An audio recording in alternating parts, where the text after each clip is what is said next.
భారతదేశానికి స్వాతంత్రం వచ్చి 8 దశాబ్దాలు నిండుతున్నటువంటి సందర్భంలో దేశమంతా కూడా ఈరోజు స్వాతంత్ర దినోత్సవ వేడుకల్ని కులాలకి, మతాలకి, ప్రాంతాలకి, రాజకీయ పార్టీలకు అతీతంగా దేశవ్యాప్తంగా పెద్ద ఎత్తున జరుపుకున్నటువంటి పరిస్థితి ఇవాళ రాష్ట్రంలో, దేశంలో చూస్తూ ఉన్నాం.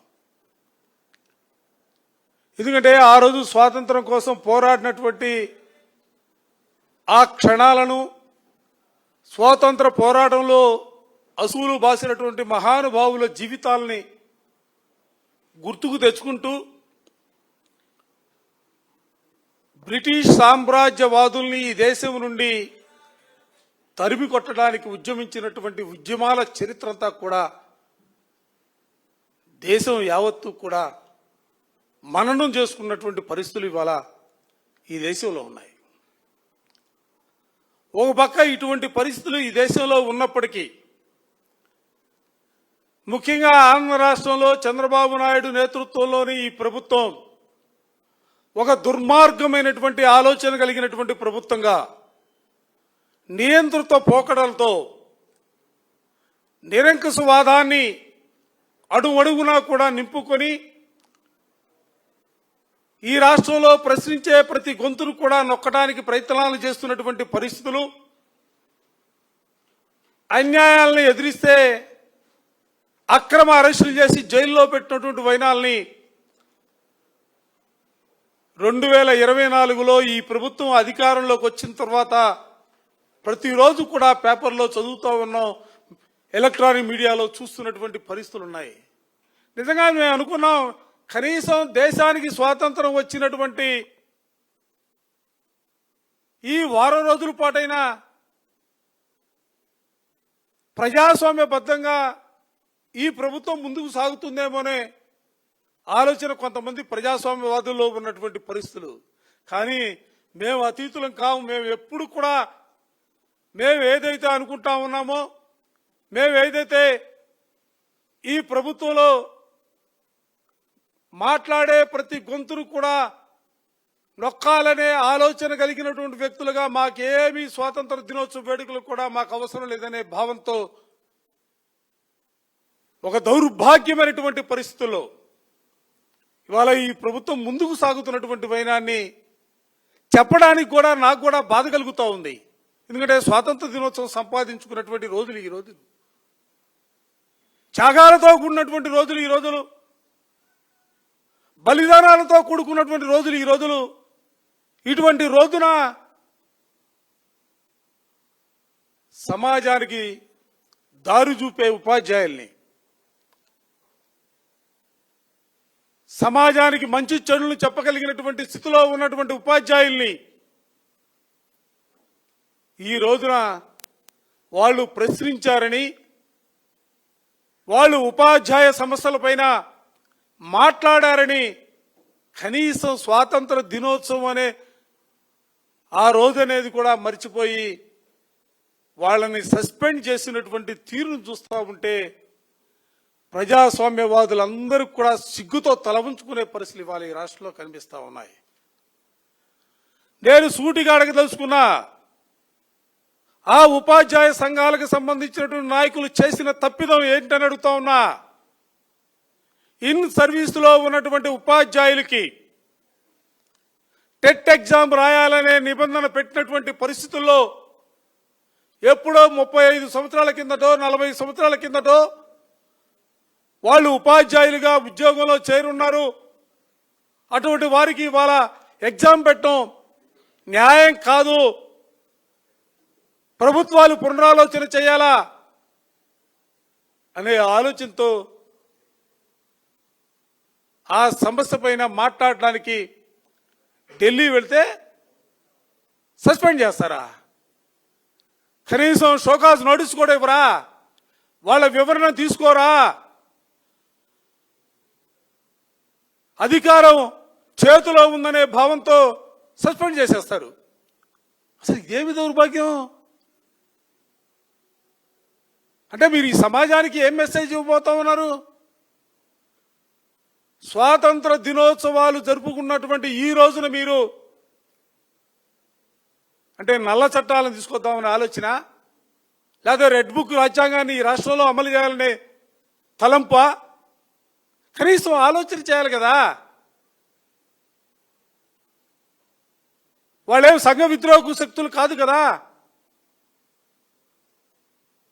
లేదా సమాజానికి నష్టం కలిగజేసే వ్యక్తులు అంతకంటే కాదు కదా, లేదా మీ ప్రభుత్వాన్ని మీ ప్రభుత్వంలో ఉన్నటువంటి లోపాలను ఎత్తి చూపడానికి కూడా కనీసం వాళ్ళు ప్రయత్నం చేయలేదు కదా. వాళ్ళు చేసింది ఏంటి? ఈ రాష్ట్ర ప్రభుత్వం నిజంగా టెట్కు సంబంధించినటువంటి అంశంలో ఈ రాష్ట్ర ప్రభుత్వం స్పందించాలా, కేంద్ర ప్రభుత్వం రాష్ట్ర ప్రభుత్వం మాట్లాడాలా. కూటమిలో భాగస్వాములుగా ఉన్నటువంటి పరిస్థితులు ఉన్నాయి. కేంద్ర ప్రభుత్వంతో మాట్లాడి ఈ సర్వీసులో ఉన్నటువంటి ఉపాధ్యాయులకి టెట్టును మినహాయింపు ఇచ్చే కార్యక్రమాన్ని చెయ్యాలా. మీరు చెయ్యరు, మీరు మాట్లాడరు, ఉపాధ్యాయుల సమస్యలను పరిష్కరించడానికి ఆలోచన చేయరు. కనీసం వాళ్ళు ఉపాధ్యాయ సంఘాల నాయకులుగా కేంద్ర ప్రభుత్వాన్ని కలిసి మీకు వచ్చింది నొప్పేంటి నాకు అర్థం కాలా, మీకు వచ్చిన నష్టం ఏంటి నాకు అర్థం కాలా. టెట్ ఎగ్జామ్ మినహాయింపు చేయమని అడగటం నేరమా?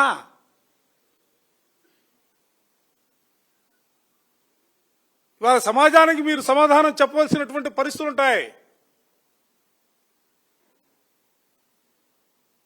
కనీసం వాళ్ళకి సమాచారం కూడా లేనటువంటి పరిస్థితులు. డైరెక్ట్గా సస్పెండ్ చేసి సస్పెండ్ ఆర్డర్ చేతిలో పెడతా ఉన్నారు. ఇవాళ ఆగస్టు 15వ తారీఖున అనంతపురంలో ఇవాళ పిలిచిచ్చారట. అసలు మనసు ఎట్లా? అసలు మీకు మనసు ఎట్లా? కాస్త కొద్దిగా ఆలోచన చేయరా?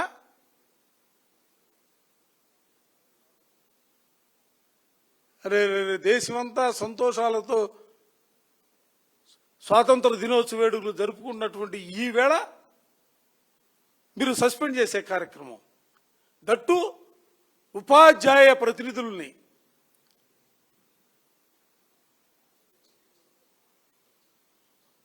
అంటే నాకు అర్థమవుతుంది ఏంటంటే ఈ రాష్ట్రంలో ఈ ప్రభుత్వం అధికారంలోకి వచ్చిన తర్వాత ఐఆర్ లేదు, పిఆర్సీ లేదు, పిఆర్సీ కమిషన్ లేదు,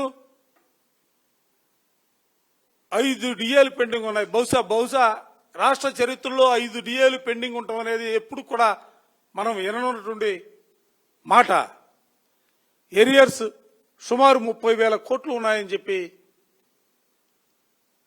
ఇవాళ ఉపాధ్యాయ సంఘాలు ప్రభుత్వాన్ని ప్రశ్నిస్తున్నటువంటి పరిస్థితుల్లో టీచర్లు ఎవ్వరూ కూడా మాట్లాడకూడదు, వాళ్ళ సమస్యల గురించి ఏ ఒక్కరు కూడా అడగకూడదు, వాళ్ళని భయపెట్టాలా. ఎవరైనా మాట్లాడితే ఎవరికైనా కూడా ఇదే విధమైనటువంటి పరిస్థితులు పునరావృతం అవుతాయి, మీ చేతిలో సస్పెండ్ ఆర్డర్లు ఉంటాయి అని చెప్పడానికి చేసినటువంటి ప్రయత్నమే తప్ప ఇది మరో మాట కాదనేది అందరికీ అర్థమవుతున్నటువంటి అంశం. అసలు నిజంగా నాకు ఆశ్చర్యం కలుగుతా ఉంది. నిజంగా ఆ రోజు బ్రిటిష్ వారి మీద మనం పోరాటం చేస్తే ఎక్కడా కూడా ఇటువంటి పరిస్థితులు ఆ రోజున దేశంలో రవి అస్తమించని సామ్రాజ్యవాదుల్ని దేశం నుండి తరిమి కొట్టడానికి చేసినటువంటి ఆ ప్రయత్నాలు కానీ ఆ రోజుల్లో ఈ విధమైనటువంటి పరిస్థితుల్లో దుర్మార్గమైనటువంటి ఆలోచనతో ప్రభుత్వం ముందుకు సాగుతున్నటువంటి పరిస్థితులు. అందుకే ఈ రాష్ట్రంలో మరో స్వాతంత్ర పోరాటానికి ప్రజలు సిద్ధం కావలసినటువంటి పరిస్థితులు ఉన్నాయి. ఈ రాష్ట్రంలో ప్రజాస్వామ్యం మనుగడ కొనసాగించడానికి, ప్రజాస్వామ్య విలువలను కాపాడడం కోసం మరో స్వాతంత్ర తరహా పోరాటానికి ఈ రాష్ట్ర ప్రజలు సిద్ధం కావలసినటువంటి పరిస్థితులు, ఆసన్నమవుతున్నటువంటి పరిస్థితులు కూడా నేను ఈ సందర్భంగా చెబుతూ, బెదిరిస్తే బెదిరిపోవటానికి రాష్ట్ర ప్రజలు చైతన్యవంతులు. ఆంధ్రప్రదేశ్ అంటేనే ఆ రోజు స్వాతంత్ర సంగ్రామ పోరాటాల నుంచి ఈ రోజు వరకు ఈ దేశంలో జరిగినటువంటి అనేక ఉద్యమాల్లో ప్రముఖమైనటువంటి పాత్ర పోషించినటువంటి పరిస్థితులు ఆంధ్ర రాష్ట్రానికి ఉన్నటువంటి పరిస్థితులు. అందుకే నేను చాలా స్పష్టంగా చెప్పదలుచుకున్నా, ఇటువంటి ప్రజాస్వామ్య వ్యతిరేక ధోరణులతో మీరు ముందుకు సాగే ప్రయత్నాలను ఇప్పటికైనా మానుకోవాలని చెప్పి ఎత్తగలుగుతా ఉన్నా. నేను ఇవాళ మిమ్మల్ని విమర్శించదలుచుకోవాలా, మిమ్మల్ని ఒక్క మాట కూడా అనదలుచుకోవాలా. ఎందుకంటే స్వాతంత్ర దినోత్సవం సంపాదించుకున్నటువంటి రోజు ఇది, విముక్తి పొందినటువంటి రోజు ఇది, స్వేచ్ఛా వాయువుల్ని పీల్చినటువంటి రోజు ఇది. ఈ రోజును కూడా మీరు నియంత్రిత ధోరణులతో ముందుకు సాగుతా ఉన్నారు. దయచేసి పద్ధతులు మార్చుకోమని చెప్తా ఉన్నా. మరోపక్క రాష్ట్రంలో నిరుద్యోగ యువత విద్యార్థులు కానీ సమాజంలో ఉన్నటువంటి చదువుకున్నటువంటి మేధావులందరూ కూడా ప్రభుత్వాన్ని ప్రశ్నిస్తా ఉన్నారు. డిఎస్సికి సంబంధించినటువంటి నియామకాల్లో తప్పులు దొర్లాయి. పేపర్ లీకేజ్ దగ్గర నుంచి ఉద్యోగాలు ఇచ్చేంత వరకు కూడా అడుగడుగునా కూడా అవినీతి రాజ్యమేరినటువంటి పరిస్థితులు ఉన్నాయి. పక్షపాత వైఖరితో ఈ ఉద్యోగాల నియామకాలు జరిగినటువంటి పరిస్థితులు ఉన్నాయి. వీటన్నిటిపైన కూడా ఇవాళ ప్రశ్నిస్తూ ఉంటే బెదిరింపు ధోరణులతో ముందుకు సాగుతా ఉన్నారు. జీవోలు ఇస్తారు, జీవోలు తీసేస్తారు, తలుపులు తీస్తారు, తలుపులు వేస్తారు. మీకు కావలసిన వాళ్ళందరూ కూడా లోనకు పంపించిన తర్వాత తలుపులు వేసే కార్యక్రమాలు కూడా, వాళ్ళకి అక్రమంగా ఉద్యోగాలు ఇచ్చే కార్యక్రమాలు కూడా చేస్తున్నటువంటి పరిస్థితులు. ఇవన్నిటిపైన కూడా మండలంలో మాట్లాడతాం. మీరు తీసుకున్నటువంటి డిఎస్సికి సంబంధించినటువంటి పేపర్ లీకేజ్ దగ్గర నుంచి ఉద్యోగాలు ఇచ్చేంత వరకు కూడా మీరు తీసుకున్నటువంటి ప్రతి చర్యను కూడా మండల్లో నిలదీసే కార్యక్రమాన్ని తప్పనిసరిగా వైఎస్ఆర్ కాంగ్రెస్ పార్టీ తీసుకోబోతా ఉంది. నవ్వుతున్నారయ్యా, డిఎస్సిలో మీరు ఇచ్చినటువంటి ఆటలు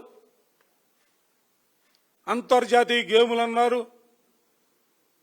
అనేక రకరకాల పేరుతో మీరు తీసుకున్నటువంటి ఈ ఆటలను చూసి కూడా ప్రజలు నవ్వుకుంటూనే ఉన్నాయా. కాస్త ఇప్పటికైనా కాస్త మతికి తెచ్చుకోండి. కాస్త అచ్చా పచ్చా అంట, ఇదేం గేమో నాకు అర్థం కాదు, పేరు కూడా ఇప్పుడు ఇలా. ఐస్ స్కేటింగ్, ఐస్ స్కేటింగ్ ఏందో, ఐస్ కింగ్ ఏందో ఆంధ్రప్రదేశ్లో ఈ ఆటలు ఎక్కడ ఆడతారో తెలియదు. ఉషు అంట, కుషులాగా ఉషు. ఎవరు నేను అరే నాకు ఒకటి చెబుతున్నాడు, కుషు అనబోయి కుష్బు అంటున్నాడు. అట్లా ఉంది పరిస్థితి. ఎంత అన్యాయం అబ్బా. Bridge game. అసలు వైఎస్ఆర్ కాంగ్రెస్ పార్టీకి మీరు సమాధానం చెప్పొద్దు, సమాజాన్ని చెప్పండి. అసలు బ్రిడ్జ్ గేమ్ ఏంటి నాకు అర్థం కాల. దేంతో ఆడతారు బ్రిడ్జ్ గేమ్ అని? షటిల్ బ్యాట్తో ఆడతారా? క్రికెట్ బ్యాట్తో ఆడతారా? దేంతో ఆడతారు? ఇన్నిసార్లు ప్రశ్నిస్తున్నా ఒక్కడ సమాధానం చెప్పరు. పేకాట ముక్కల్లో జోకర్ ఉంటే అది రమ్మీ ఆటగా ఆడతారు. జోకర్ తీసేస్తే అదే బ్రిడ్జ్ గేమ్. నలుగురు కూర్చొని ఆడేదే బ్రిడ్జ్ గేమ్. అంటే పేకాట ప్రావీణ్యత సంపాదించిన వాళ్ళు బ్రిడ్జ్ గేమ్లో ప్రావీణ్యత ఉంటే పేకాడతో టీచర్ ఉద్యోగం ఇస్తారా? సిగ్గుపడాలా? పక్క రాష్ట్రాల్లో సిగ్గుతో అసలు అడుగుతూ ఉంటే సిగ్గుతో తలవంచుకునే పరిస్థితులు కనిపిస్తూ ఉన్నాయి. ఏం గేములు అంటే సమాజాన్ని మీరు ఏ దిశగా పయనించాలని తీసుకుంటా ఉన్నారు? కనీసం తప్పు జరిగింది, పొరపాటు పడ్డామనే మాట వాళ్ళ వరకు కూడా ఒక్కళ్ళ దగ్గర నుంచి కూడా వస్తున్నటువంటి పరిస్థితులే. ఇవన్నీ కూడా మాట్లాడతాం. డిఎస్సి ప్రక్రియ ప్రారంభించినటువంటి రోజున ఉన్నటువంటి ఏ అధికారి కూడా కమిషనర్ దగ్గర మొదలుకుంటే, పాఠశాల విద్యాశాఖ కమిషనర్ దగ్గర మొదలుకుంటే కమిషనర్ ఉన్నారు, ట్రాన్స్ఫర్ చేశారు, సెక్రటరీని ట్రాన్స్ఫర్ చేశారు, శాపు సంబంధించినటువంటి అధికారులు అందరూ కూడా ట్రాన్స్ఫర్ చేశారు. ఇవాళ ఉంది మిగిలింది ఒక్క లోకేష్ బాబు గారే. మిగతా వాళ్ళందరినీ ట్రాన్స్ఫర్ చేశారు. అందుకే మేము అడుగుతా ఉన్నాం, మీరు మిగిల్చినటువంటి లోకేష్ బాబును కూడా రాజీనామా చేయాలనేది. అప్పుడు క్లీన్ అవుతుంది, గ్రౌండ్ క్లీన్ అవుద్ది. అప్పుడు సిబిఐ ఎంక్వైరీ చేయండి. ఇవన్నీ కూడా కప్పిపుచ్చడానికి ఇవాళ టీచర్ల మీద, ఉపాధ్యాయ సంఘాల నాయకుల మీద సస్పెండ్ వేట్లు, ఇది ప్రజాస్వామ్యంలో మంచిది కాదు.